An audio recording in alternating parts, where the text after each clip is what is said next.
ഒരു മുറൈ വന്നൊരു പാതായ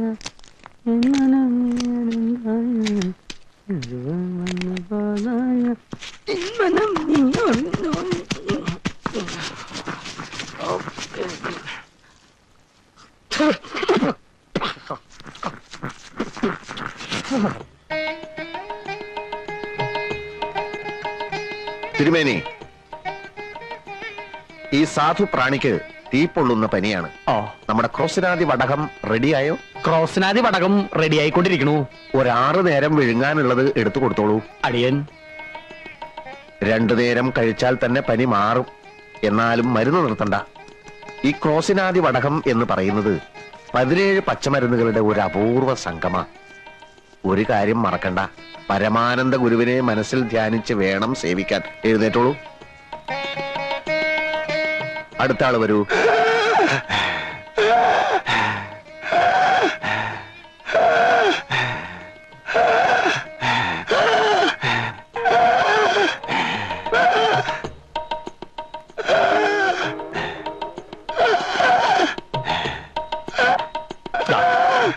ഇനി കാണിക്കാൻ ഈ ഭൂമി മലയാളത്തിൽ ഒരു സ്ഥലവുമില്ല.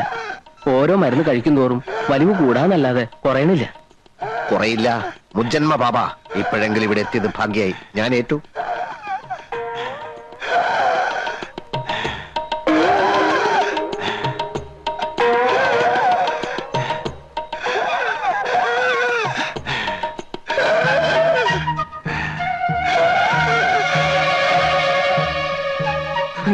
എടോ ചാക്കോ, ഗുരുതരമായ ഒരു പ്രതിസന്ധി കടന്നു വന്നിരിക്കുകയാണ്. മനസ്സിലായി. ഉടനെ എന്തെങ്കിലും ചെയ്തില്ലെങ്കിൽ ആ കിഴവൻ അന്ത്യശ്വാസം വലിക്കും. നമ്മുടെ ആസ്പിരിനാദി വടകവും ജലൂസിലാദി ലേഹ്യവും ഒന്നും വിലപ്പോകുന്ന ലക്ഷണമില്ല. ആസ്മയുടെ വലിവ എന്ത് ചെയ്യും? ആസ്മയുടെ വലിവ എന്ത് ചെയ്യും? ആടലോടകത്തിന്റെ ഇലയോടൊപ്പം കുറച്ച് വിക്സും കൂടി അരച്ചു കൊടുത്താലോ? എന്നിട്ട് ആളെ കൊല്ലാനോ? വിക്സ് പുറത്തല്ലോട് പറഞ്ഞിട്ട് അതകത്ത് കഴിക്കാനുള്ളതാ? ഒന്ന് പരീക്ഷിച്ചു നോക്കാം. ഏറ്റാ ആസ്മാക്കാരെയൊക്കെ നമ്മുടെ വരി നിർത്താലോ? ഏറ്റില്ലെങ്കിൽ കെട്ടും കെട്ടി സ്ഥലം വിടുകയും ചെയ്യാം. ഇതുവരെ ഉണ്ടാക്കിയെടുത്ത പേര് എന്ത് വില കൊടുത്തു നിലനിർത്തിയേ പറ്റൂ. അലമാരി കുറച്ച് ബ്രാൻഡ് ഇരിപ്പുണ്ട്. അതിലൊരു പെഗ്ഗെടുത്ത് അതിൽ കുറച്ച് വിക്സ് മിക്സ് ചെയ്ത് കൊടുത്താലോ? നിർത്തണം. തനിക്ക് വിക്സിന്റെ ഏർപ്പാട് മാത്രമേ അറിയൂ. ചൂടായതുകൊണ്ട് കാര്യമില്ല. ഈ വേഷമൊക്കെ വലിച്ചു വാരി കേട്ട് ആലോചിക്കണം ഇങ്ങനെയൊക്കെ ചെയ്യേണ്ടി വരും. താനും വലിച്ചു കേട്ടിട്ടുണ്ടല്ലോ, ഒരിക്കലും ചേരാത്തൊരു വേഷം. ഒരു കാര്യം ഞാൻ പറഞ്ഞേക്കാം. ഈ ചാക്കോ ഇതുവരെ അന്തസ്സായിട്ട് ജീവിച്ചിട്ടുള്ളൂ. ആൾക്കാരുടെ മുമ്പിൽ വെച്ച് അടിയൻ സാമി എന്നൊക്കെ ഞാൻ പറയും. അത് താനൊരു താപ്പാക്കരുത്. ഈ ബിസിനസ്സിൽ 40% എനിക്കും 60% ലാഭം തനിക്കുവാ. ആ നിലയ്ക്ക് താൻ സ്വന്തമായിട്ട് ആലോചിച്ച് എന്താ വേണ്ടെന്ന് ചെയ്യ്. അല്ല പിന്നെ ചാക്കോ, ഒരാപത്ത് വരുമ്പോ കൈ എവിടെയരുത്. താനൊരു കാര്യം ചെയ്യ്. ആ ബ്രാൻഡിയിൽ കുറച്ച് ചൂടുവെള്ളം, ചുക്ക്, കുരുമുളക്, ഏലക്ക ഇതൊക്കെ ചേർത്ത് അയാൾക്ക് കൊടുക്ക്. ഇതിലും ഭേദം കുറച്ച് രസം വെച്ച് കൊടുത്താ പോരെ? താൻ പറഞ്ഞത് ചെയ്താൽ മതി. എന്തായാലും ദോഷമൊന്നും വരില്ല. ആൽക്കഹോൾ അല്ലേ. എന്നിട്ട് അയാളോട് നാളെ വരാൻ പറയും. അയാൾ വരുമെന്ന് തോന്നുന്നില്ല. കാരണം അയാൾ ഇന്ന് തന്നെ കാലിയാവും. താൻ വരാൻ പറയടോ. എന്തിനാടോ? അതിന് വേറെ വഴിയുണ്ട്. എന്ത് വഴി? ഈ വലിവ് തുടങ്ങിയിട്ട് എത്ര കാലായി? കുറച്ചു കാലായിട്ടുള്ളൂ. കൊറേ കാലായി. ഇത്തിരി കോംപ്ലിക്കേറ്റഡാ, സാരമില്ല. ഈ ഗുളിക ഒരാഴ്ച കഴിച്ചാ മതി, ശരിയായിക്കോളൂ. Thank you doctor. ഈ പിള്ളവാദം, ആമവാദം, സ്തംഭിതവാദം, രക്താർബുദം, ഗുന്മൻ, ആന്ത്രവായു, ക്ഷയം, കുഷ്ഠരോഗം എന്നിവയ്ക്കുള്ള മരുന്ന് കൂടി ഒന്ന് കുറിച്ച് തരൂ doctor. What nonsense you are talking? Hey, കുടുംബാംഗങ്ങൾക്ക് ഈ ജാതി അസുഖങ്ങൾ ഉണ്ടായാൽ പ്രാഥമിക മരുന്നുകൾ കൈവശം ഉണ്ടെങ്കിലേ ഇത്രയും ദൂരം വരാണ്ട് കഴിയാലോ അല്ലേ? കൺസൾട്ട് ചെയ്യാതെ എങ്ങനെയാ മരുന്ന് കുറിച്ച് തരാൻ പറ്റുക? അത് ഡോക്ടർ ഞങ്ങളെ സഹായിച്ചേ പറ്റൂ.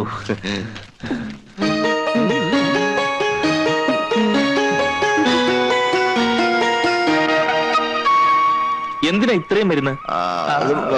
കൂട്ടുകുടുംബാണേ. 60 അംഗങ്ങളുണ്ട്. ആർക്കൊക്കെ എപ്പോഴാ പനി, വയറുവേദന, ഛർദില് വരുന്നെന്ന് പറയാൻ പറ്റില്ല. ഇപ്പൊ തന്നെ 10 പേര് ആശുപത്രിയിലുണ്ട്. ധൃതിയുണ്ട്.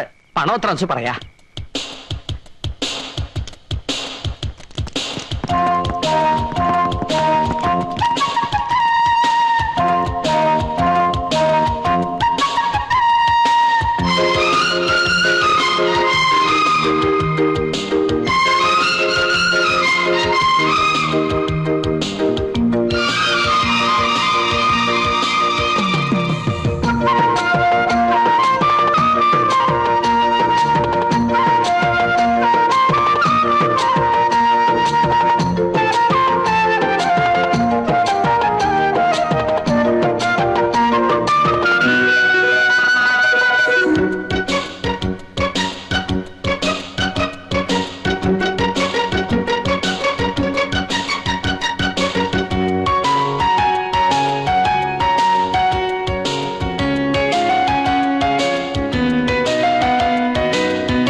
ആള് വരുന്നടാ.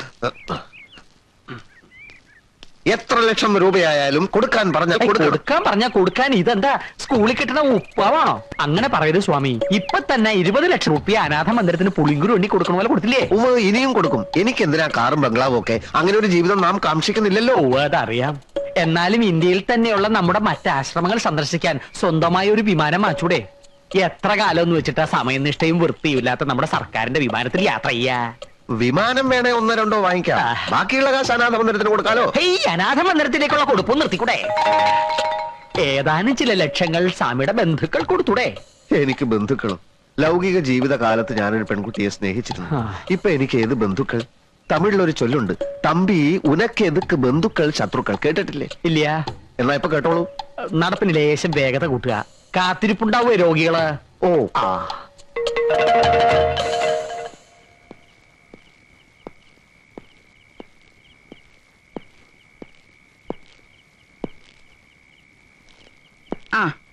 എന്റെ ഉണ്ണിയെ എന്തു പണിയാ നീ കാണിച്ചത്? എവിടേക്കെങ്കിലും പോകുമ്പോ ഒന്ന് പറഞ്ഞിട്ട് പോയിക്കൂടെ? ആദ്യ കാരണം അച്ഛൻ ഇതുവരെ കിടക്കാൻ എണീറ്റിട്ടില്ല. എങ്ങോട്ടാണ് പോകുന്നതെന്ന് എനിക്ക് തന്നെ നിശ്ചയില്ലായിരുന്നോണ്ടാ പറയാതിരുന്നത്. ചെന്നെത്തിയത് പയ്യന്നൂരാ. കൂടെ പഠിച്ചിരുന്ന അബ്ദുൽ അസീസ് അവിടെ ഒരു ക്ലിനിക്ക് നടത്തുന്നുണ്ടെന്ന് അറിയായിരുന്നു. ഞാൻ കൂടെ നിൽക്കട്ടെ എന്ന് ചോദിച്ചു. അവൻ സമ്മതിച്ചു. വിവരം ഇവിടെ ഒന്ന് പറഞ്ഞിട്ട് പോകാന്ന് കരുതി.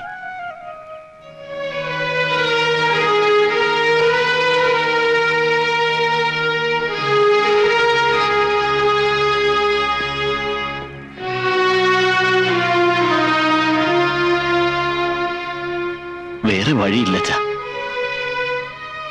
വലിയ പ്രാക്ടീസ് ഒന്നും കിട്ടിയെന്ന് വരില്ല. എന്നാലും തൽക്കാലം ഈ നാട്ടിൽ നിന്നൊന്ന് രക്ഷപ്പെടാലോ എന്ന് കരുതിയ. എല്ലാം സ്വയം അങ്ങ് തീരുമാനിച്ചു. അത് എന്റെ വിശ്രമകാലത്ത് നീ ഒരു ഡോക്ടറായി ഇവിടെ വരുന്ന രോഗികളെയും ചികിത്സിച്ച് നമ്മുടെ തറവാടിന്റെ പാരമ്പര്യം തുടർന്നു പോകുന്ന ഞാൻ മോഹിച്ചു. എല്ലാവർക്കും അവരവരുടെ കാര്യമാണ് വലുത്.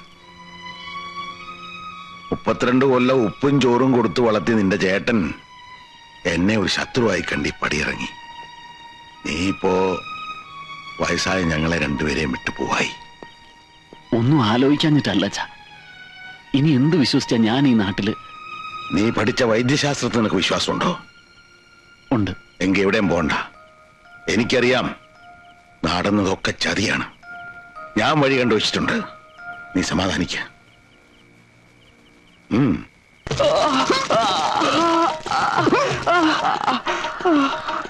ഇപ്പൊ എങ്ങനെയുണ്ട്? അത് വെറും തോന്നലാണ്. ഈ ധൂമ ചികിത്സ ഞങ്ങളുടെ സിദ്ധവൈദ്യത്തിലെ ഒരു പ്രധാന ഇനമാണ്. നിങ്ങളുടെ തലവേദനയുടെ അവസാനത്തെ ദിവസമാണെന്ന്. പരമാനന്ദ ഗുരുവെ ധ്യാനിച്ച് വിശ്രമിച്ചോളൂ. പൊയ്ക്കോളൂ. അടുത്ത ആള് വരിക.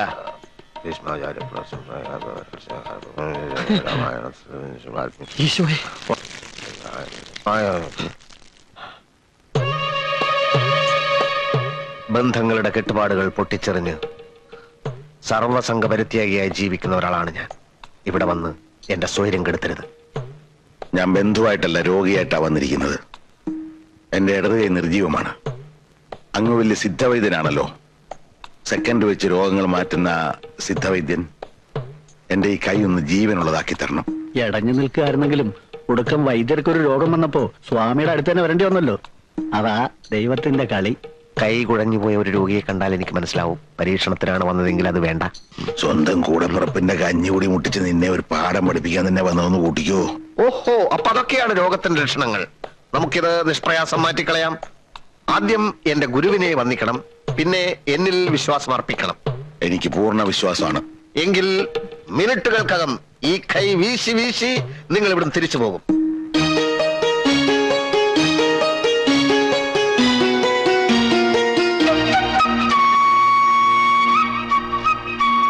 ഇതൊരു പ്രത്യേകതരം രോഗമായതുകൊണ്ട് ഒരു പ്രത്യേകതരം മരുന്ന് തന്നെയാണ് ഞാൻ പ്രയോഗിക്കാൻ പോകുന്നത്. തിരുമേനി, ഇതെന്ത് മരുന്നാണാവോ? താങ്കളുടെ അറിവിൽപ്പെടാത്ത എത്രയോ പച്ചമരുന്നുകൾ നമ്മുടെ സഹ്യാദ്രി സാനുക്കളിൽ ഇല്ല എന്നുണ്ടോ? ബ്രഹ്മർഷി പരമാനന്ദ ഗുരുവെ മനസ്സിൽ ധ്യാനിച്ചുകൊണ്ട് കാള കാടി കുടിക്കണ മാതിരി ഒറ്റ വലിക്ക് അങ്ങോട്ട് കുടിച്ചോളൂ. ഇതെന്താണെന്ന് പറഞ്ഞില്ല.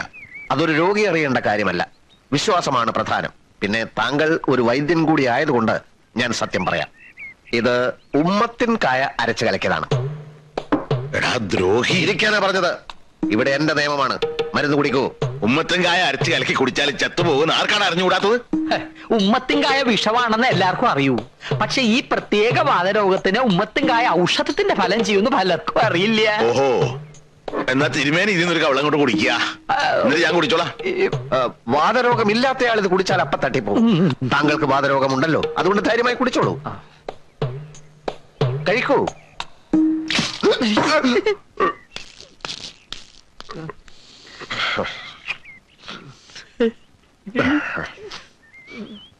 ഭ്രാന്ത ഏട്ടന് ഭ്രാന്ത്. ഇന്ന് ഉമ്മത്തിങ്കായ കലക്കി തന്നെങ്കിൽ നാളെ ഇരുട്ടടി അടിച്ച് കൊല്ലില്ലെന്ന് എന്താ ഇത്ര ഉറപ്പ്? ആ, എന്താ എന്റെ ഉണ്ണി ഇങ്ങനൊക്കെ പറയണത്?